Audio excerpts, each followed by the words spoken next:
Today we're at Mount Zion Offroad. They had a little Jeep event here today, and I was here from the very beginning. I'll have everything in there. Mike was nice enough to open up the shop for an open house, hosted by Campground Island. We're going down there in a second, and I'll be sure to make sure that it's recapped for you. We'll see you then.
That was in 2004, and so here we are today. We just finished this shop in January, so it's been a real blessing and a thrill to work in this wonderful space. Right now we've got just about 10,000 square feet under roof with a total of 10 employees, and all of our guys here are passionate about dirt sports and life in the dirt. So they've got Jeeps, dirt bikes, mountain bikes, that kind of thing. We're all passionate about what we do. So what we're going to do here quick is we're going to take a little tour through the shop. Just so it's easy enough, we may break it up into little groups. So feel free to meander about wherever you like. There's a whole loft upstairs, and with that you can see out in the shop, which is really cool. We do have two restrooms here in the back, so if you need to use the restrooms, there's two restrooms right there. Please, if you have any questions, feel free to flag them down and just ask. And like I said a few moments ago, make sure you grab one of these little Jeep Weekend 2022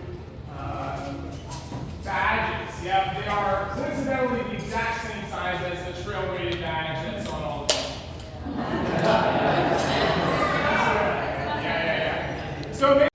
So this shop is really exciting. As most of you can imagine, and we can even go up after we do this, and we'll show you our old space that we were working out of. Like I said earlier, we started with just a 3-bay shop, and then over time we grew that and leased another 3 bays up the road. And at one point in time, over half of our staff was not even physically here with us. So about 3 or 4 years ago, we started brainstorming what a new shop space would look like. And this is ultimately what we came up with. We've got 9 lifts in here. All of them are rated at 10,000 pounds, except these 2 big boys. There's one here, and there's one over there, and those are rated at 15,000 pounds. We use those, of course, for big diesel trucks that we get in for lifts and gear and axle work. But we have also been getting a lot of big vans. So like adventure vans, you know, that kind of stuff. It's all the rage right now. And we've been doing lift kits and wheels and tires and different accessories on vans like the Transits. We do a lot of work with Quigley over in Manchester. Any van that they sell with a custom wheel and tire package, we do that for them. And so we get to work with vehicles all over the place. Ooh.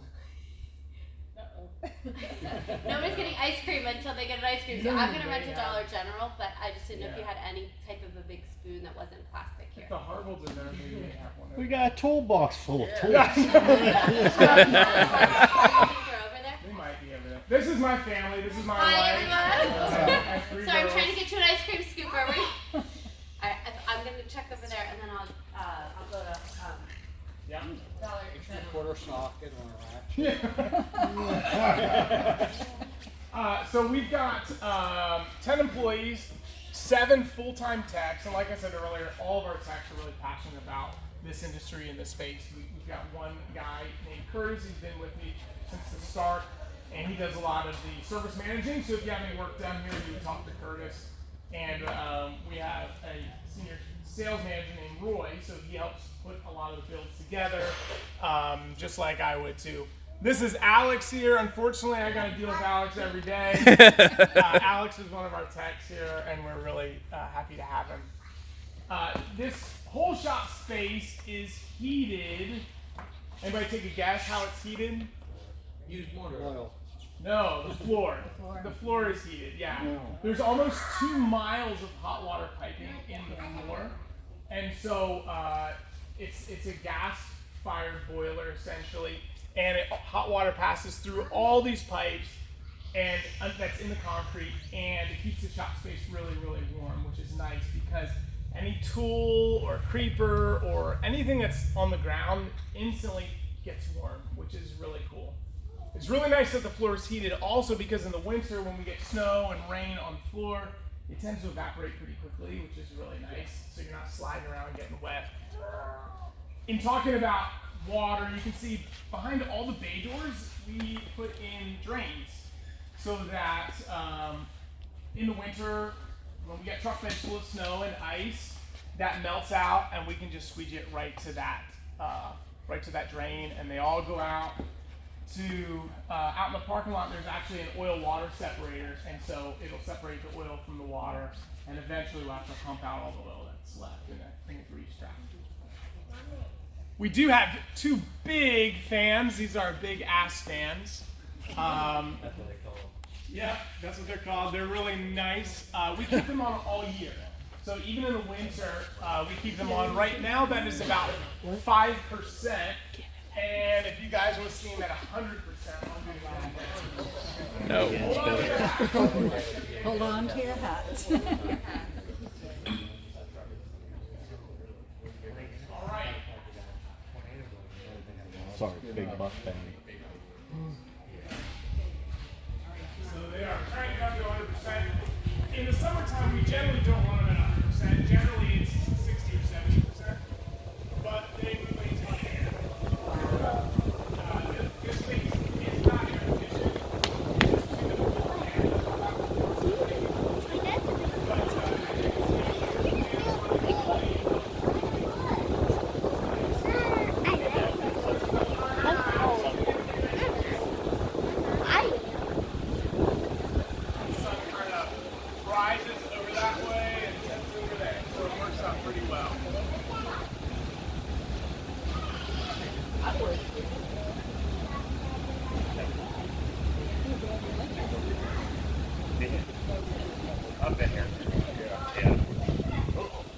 Behind you, you'll see everything that we install on Jeeps and trucks pretty well organized. So we have abrasives, all of our specialty screws, fasteners, U-nuts, you name it. This whole box is for all electrical stuff. So we keep heat shrink, electrical tape, fuses, grommets, everything in there. So if you're curious to see what's in there, feel free just to open a drawer and you can see. But we try and keep it pretty well organized.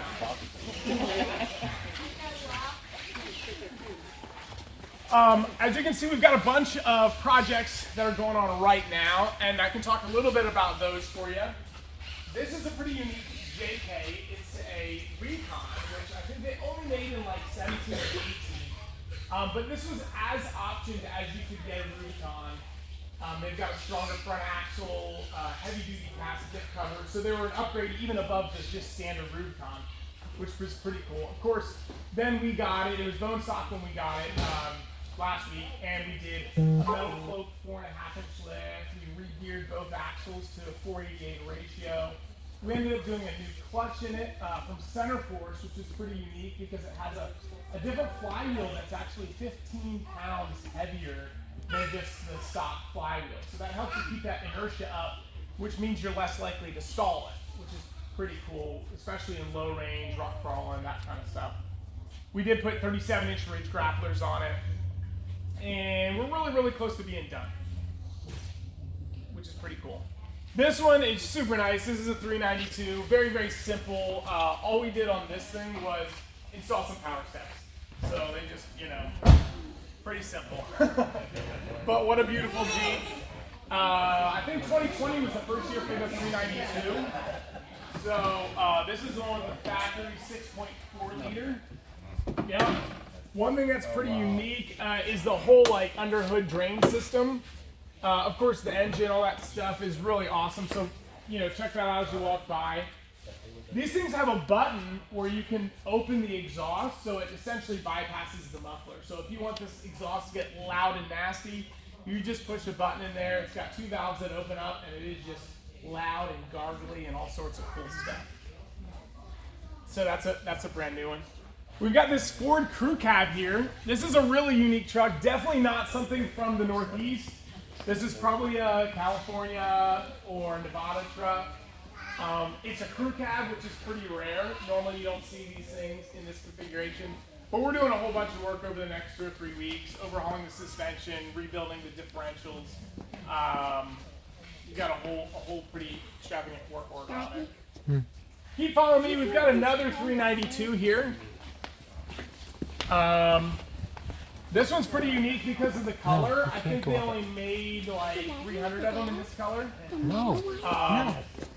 Again, it came into the shop completely stock, and we did a 3.5-inch lift. These are 38-inch tall tires.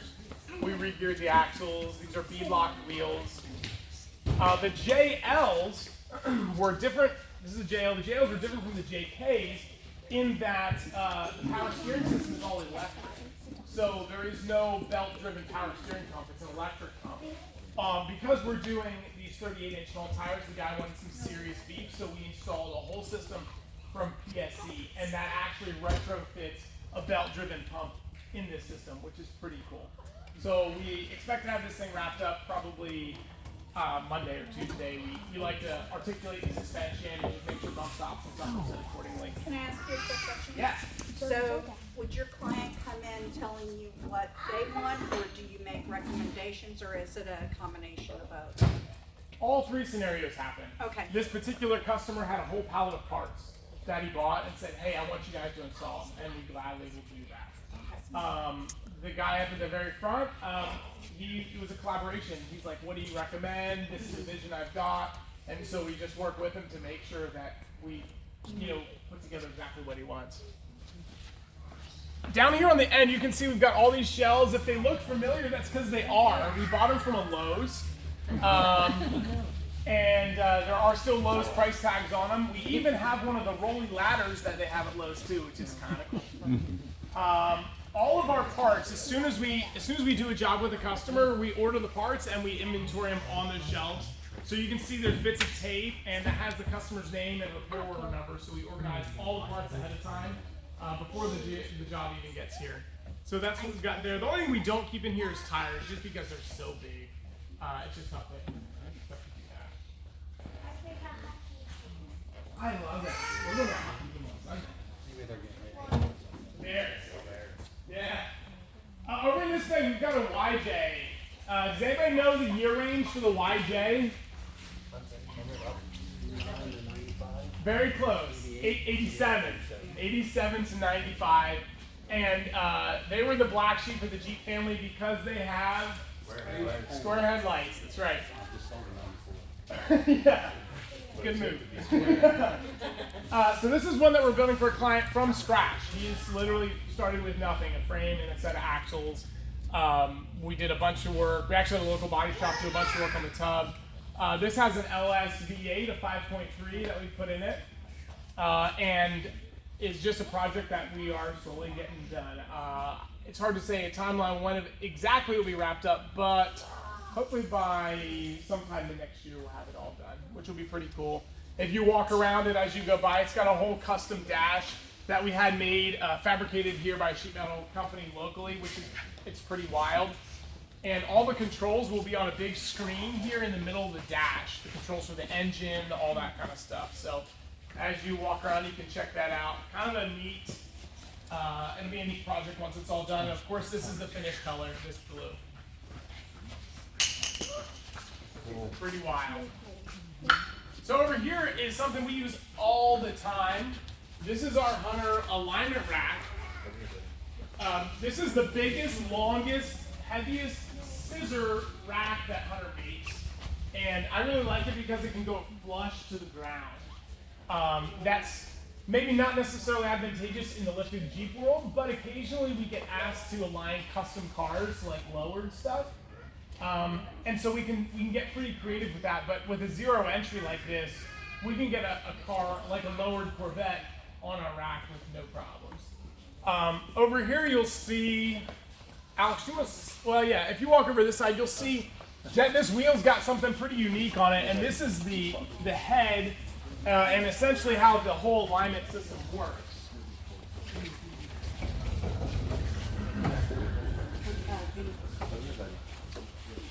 So the tower that's behind you all has 4 cameras in it, 2 on each side. And those cameras are constantly taking pictures of the target that I have stuck on this wheel.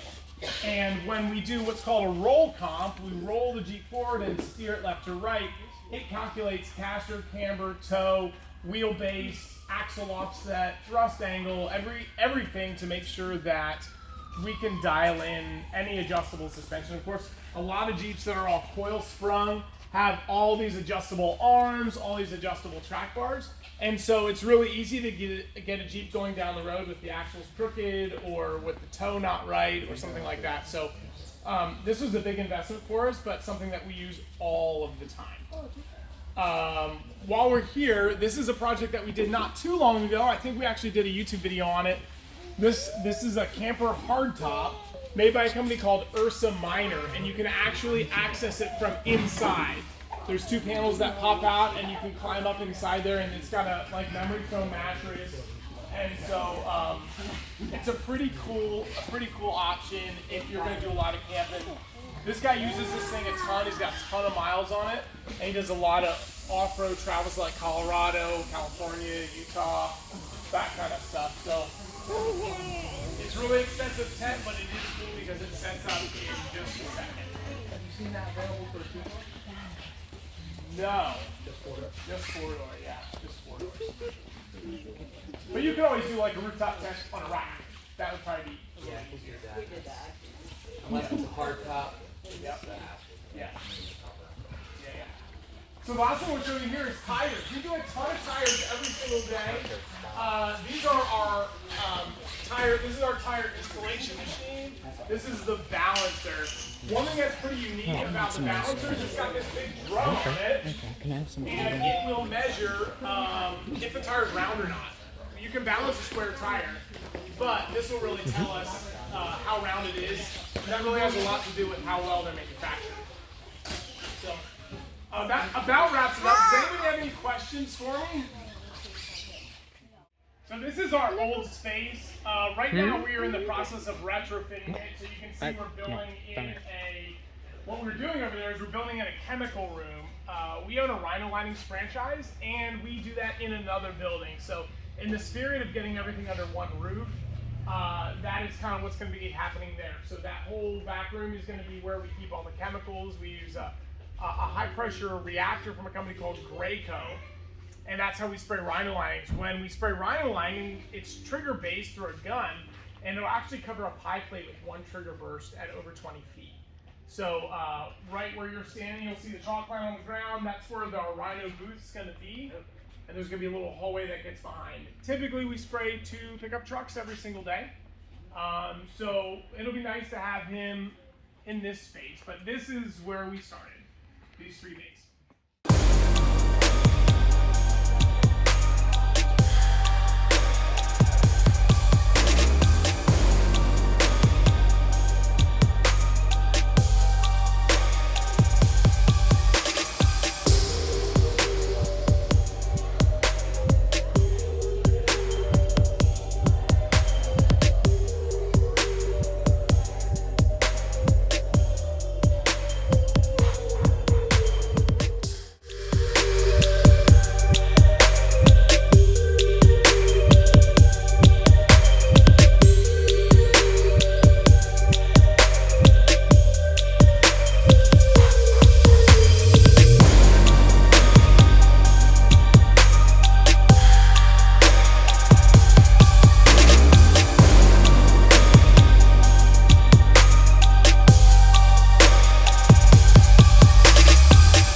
All right, we made it down here to Campground Island.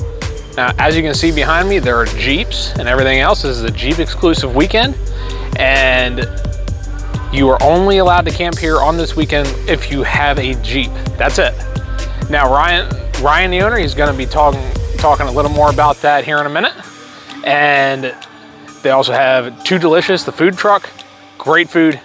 I'll leave the info down below. Be sure to check them out. And there's also a young lady here trying to save money, doing face painting and stuff like that. Her parents asked me if I can put some stuff together for her as far as videos, and they'll leave their info in the description as well. Hope you enjoy the footage.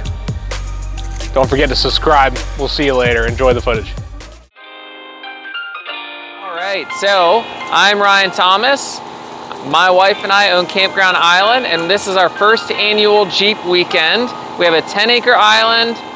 You'll probably see clips of the convoy that we did over to Mount Zion Offroad. We had a behind-the-scenes look while they were closed, and did, of course, mudslides that we offered at the end of the tour. So you can check out what we got going on here. If I were on a different row, you'd probably see, I mean, every site you had to have a Jeep to book, so that made it really fun. But we have our ice cream shop, we have a rec center that's got different activities. We got a playground over there, and today we have Too Delicious, which is a gyro food truck. So we had a really good turnout. Our convoy actually to Mount Zion Offroad had, I mean, we didn't get a count, but I'm thinking it was probably around 40 Jeeps. So it was a good time, and we're looking forward to doing it again next year.